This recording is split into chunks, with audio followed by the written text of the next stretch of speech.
Welcome back to my channel. अब हम देखते हैं, ये बुक का नेम नहीं पता है मुझे, मैंने अपने स्टूडेंट्स की बुक से ये कॉपी लिया था।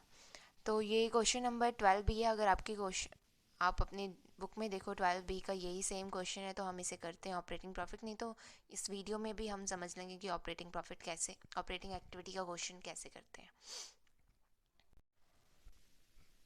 ये हमारा क्वेश्चन है। यहाँ पे हमें ग्रॉस प्रॉफिट दिया हुआ है और ये statement of profit and loss account का फॉर्मेट है।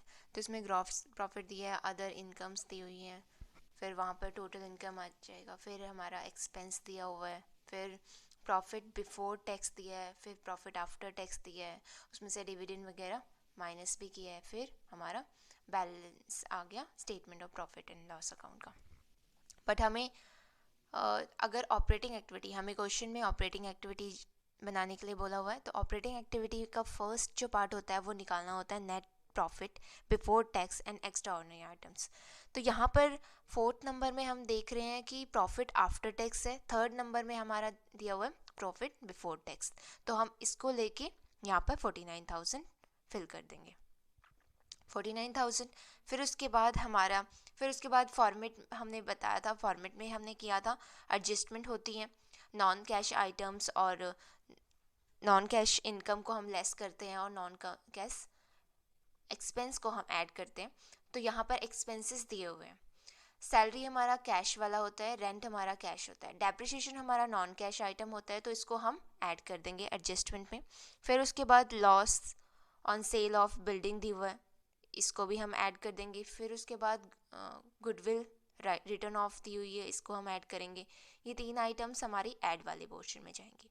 फिर ऊपर दिया हुआ है अदर इनकम्स, उसमें हमें तीन चीज़ें दी हुई है, profit on sale of machinery, तो हम इसे लेस करेंगे, डिविडेंड रिसीव्ड हम इसे लेस करेंगे, और कमीशन अक्रूड दिया हुआ है, तो ये हमारे करंट एसेट में आता है। ये करंट एसेट है। अक्रूड का मतलब होता है कि आगे हमने अभी अर्न कर लिया है बट हमें रिसीव नहीं हुआ है, तो ये हो गया हमारा कमीशन अक्रूड। इसका मतलब हमें पता ही होगा, 11th में पढ़ा होगा। फिर उसके बाद हमने इसको एसेट वाले पोर्शन में, हमें ये नहीं दिया हुआ है कि ये इंक्रीज हो रहा है डिक्रीज हो रहा है, हमें ये पोर्शन 4,000 दिया है, मतलब ये इस ईयर का इंक्रीमेंट वाला पोर्शन होगा। अगर एसेट इंक्रीज होता है, तो हमने देखा था फॉर्मेट में कि अगर एसेट इंक्रीज होता है तो उसको लेस करते हैं।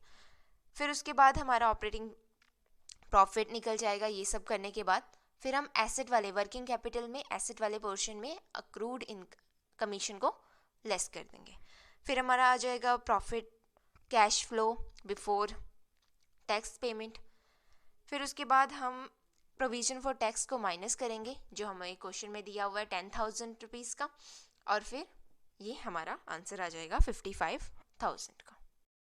जैसे हमने क्वेश्चन को देखा है, अब हम इसके आंसर को सॉल्व करके देखते हैं। Net profit before tax and extra ordinary item, जैसे मैंने बोला था 49,000 बिफोर टैक्स वाला ले लेंगे, 49,000 ले लिया। फिर एडजस्टमेंट में हमें ऐड वाली आइटम करनी है, डेप्रिसिएशन हम ऐड करेंगे, loss on sale of building हम ऐड कर देंगे।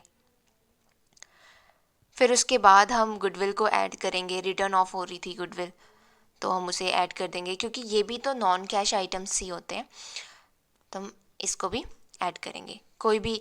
फिर उसके बाद हमारी जो है लेस करेंगे profit on sale of machinery, क्योंकि ये भी नॉन कैश आइटम्स होता है। एक होता है डिविडेंड रिसीव। डिविडेंड रिसीव मतलब कि हमारा ये नॉन कैश आइटम नहीं होता है, बट ये होता है कि नॉन ऑपरेटिंग एक्टिविटी होता है, उसको हम लेस करें। नॉन ऑपरेटिंग एक्टिविटी का मतलब हो रहा है कि अगर हमने इन्वेस्टमेंट की है तो हमें चाहे वो बिज़नेस चल रहा है नहीं चल रहा है, हमें डिविडेंड रिसीव होता रहेगा। फिर हमारा ऑपरेटिंग प्रॉफिट आ गया उससे, फिर माइनस किया हमने अक्रूड इनकम को, जो कि मैंने बताया था एसेट है, उसको लेस कर देंगे। फिर हमारा आ गया था cash flow before tax payment, 65,000 आ गया हमारा। फिर उसके बाद लेस कर दिया प्रोविजन फॉर टैक्स हमने, तो हमारा 10,000 आया। 10,000 में माइनस किए हम, तो ये 55,000 हमारा आंसर आ गया। ये हमारा क्वेश्चन फिनिश हो गया है। And thank you for watching. To subscribe and share my video.